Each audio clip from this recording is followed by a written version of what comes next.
कालिया नाग की कथा भारतीय पौराणिक साहित्य की एक प्रसिद्ध और शिक्षाप्रद कहानी है।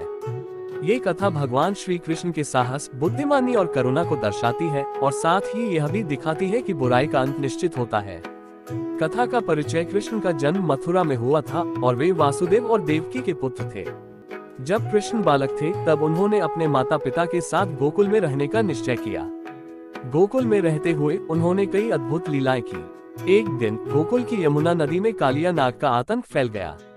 कालिया एक विशाल और विषैले नाग था जो यमुना के जल को जहरीला बना रहा था, जिससे नदी का जल दूषित हो गया और वहां के लोग और पशु परेशान हो गए। संघर्ष की शुरुआत कालिया नाग ने यमुना में रहने वाले सभी जीवों को भयभीत कर दिया था। जब कृष्ण ने देखा कि लोग और उनके साथी इस स्थिति से दुखी हैं, तो उन्होंने कालिया नाग से निपटने का निर्णय लिया। उन्होंने यमुना में प्रवेश किया और कालिया को चुनौती दी। नाग ने कृष्ण पर हमला किया, लेकिन कृष्ण ने अपनी अद्भुत शक्तियों का प्रदर्शन करते हुए उसे परास्त करने का निश्चय किया।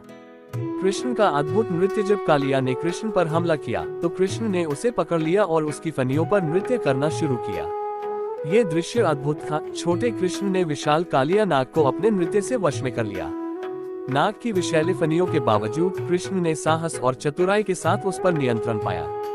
ये नृत्य केवल एक शारीरिक संघर्ष नहीं था, बल्कि यह बुराई पर अच्छाई की विजय का प्रतीक था। कालिया का परिवर्तन कालिया नाग के अहंकार को इस नृत्य से बहुत बड़ा धक्का लगा।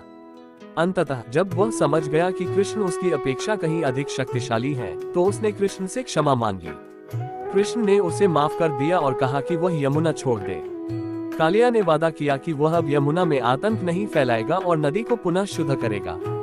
शिक्षा और संदेश इस कथा से हमें कई महत्वपूर्ण सबक मिलते हैं। सबसे पहले ये सिखाती है कि बुराई का अंत होना निश्चित है, चाहे वह कितनी भी शक्तिशाली क्यों न हो। दूसरा, ये हमें बताती है कि साहस और धैर्य से किसी भी संकट का सामना किया जा सकता है। कृष्ण ने ये दिखाया कि करुणा और दया से भी समस्याओं का समाधान किया जा सकता है। इसके अलावा ये कथा हमें ये भी याद दिलाती है कि प्रेम और भक्ति का कोई विकल्प नहीं होता। कृष्ण ने कालिया को माफ करके उसे एक नया जीवन दिया, जो हमें ये सिखाता है कि हमें भी अपने दुश्मनों के प्रति करुणा और क्षमा का भाव रखना चाहिए।